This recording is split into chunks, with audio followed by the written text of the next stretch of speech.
जय माँ गंगेरपुर वासिनी सदगुरुदेव एवं गुरु माँ के श्री चरणों में पुत्र का कोटि कोटि नमन। आज हम जानेंगे कपूर क्रिया के विषय में, क्योंकि जब भी हम किसी भी प्रकार की समस्याओं में ग्रसित रहते हैं तो हम किसी भी गुरु साधक के पास जाते हैं तो वो हमें अपने जीवन में नित्य ही कपूर क्रिया के बारे में मार्गदर्शन जरूर करते हैं।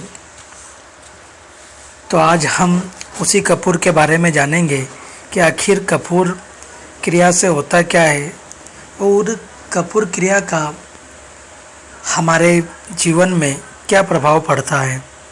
भक्तजनों, कपूर एक सुगंध नहीं है, एक ऊर्जा का स्रोत है। कपूर का रहस्य बड़ा ही दिव्य है, जो स्वयं जलकर शुद्धि करे। कपूर को तंत्र शास्त्र में एक जीवित ऊर्जा का वाहक माना गया है। यह कोई आम सामग्री नहीं है, बल्कि एक ऐसा ऊर्जा सांकेतिक यंत्र है जो किसी भी अनुष्ठान में वातावरण को शुद्ध करता है, नकारात्मक शक्तियों को बाहर निकालकर दैविक आह्वान को सरल बनाता है। किसी भी मंत्र उच्चारण या धूप दीप से पहले कपूर जलाना शक्तियों को जागृत करने का पहला कदम है। इसे जलाकर देवी देवताओं को अर्पित करना स्वाहा का जीवंत रूप होता है। जब कपूर जलता है तब क्या होता है, हमें यह भी जानना चाहिए। जब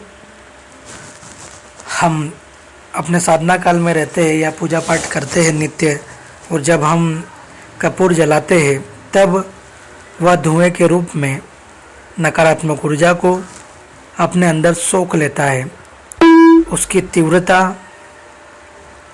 और तीव्र सुगंध वातावरण के सूक्ष्म स्तर को बदल देती है।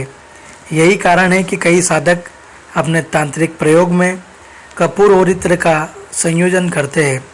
आम जीवन में कपूर के अनेक लाभदायक है। दरिद्रता और दुर्भाग्य को भी दूर करता है कपूर क्रिया। वैसे आप अपने जीवन में नित्य कपूर क्रिया करें और दुर्भाग्य और दरिद्रता को दूर करने के लिए आप एक प्रयोग भी कर सकते हैं कि हर शुक्रवार या मंगलवार को कपूर में 2 लौंग डालकर जलाएं। इसमें घर की रुकी हुई ऊर्जा में प्रवाह आ जाती है, लक्ष्मी का आगमन सहज हो जाता है। नींद न आना और भय या तनाव की स्थिति में रात में सोते समय तकिए के नीचे एक कटोरी में कपूर रखें। इससे डरावने सपने, बेचैनी और मानसिक चिंता खत्म होती है। शत्रु बाधा और नज़र दोष। कपूर, अजवाइन और राई को मिलाकर सफ़ेद कपड़े में एक पोटली बनाएं और हर शनिवार को उसे जलाकर घर के चारों कोनों में धुआं करें। इससे शत्रु सोच भी नहीं सकता कि वह आपकी ऊर्जा को छू पाए। पूजा से पहले दीप में कपूर जलाना चाहिए और नित्य ही हमें कपूर क्रिया करनी चाहिए।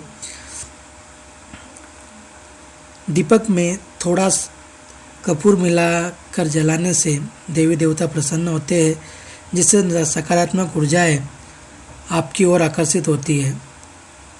कपूर एक संदेश भी देता है, तुम जलो, स्वयं को अर्पित करो और उस प्रकाश में अपने कर्म, बाधाएं और नकारात्मकता को समाप्त करो।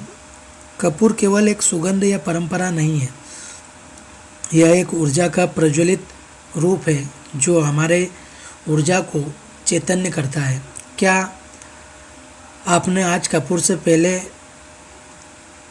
कपूर से अपने घर का शुद्धिकरण किया है? अगर नहीं तो आज ही इस रहस्य को अपने जीवन का हिस्सा बनाइए, क्योंकि जहाँ कपूर जलता है वहाँ तामसिक ऊर्जा जलती ही है। भक्तजनों, कपूर क्रिया के अनेक प्रयोग हैं। आप कपूर में पीली सरसों, 2 लौंग, 2 इलायची, 1 तेज पत्ता और 1 चम्मच घी डालकर भी, अगर जिस भी इष्ट की आप साधना आराधना करते हैं उससे प्रार्थना करें कि हे देवी देवता, या आपके पास किसी की भी साधना आराधना नहीं कर रहे तो आप कुल देवी देवताओं को भी आह्वानित कर सकते हैं, पितरों को भी आह्वानित कर सकते हैं कि हे माँ कुल देवी,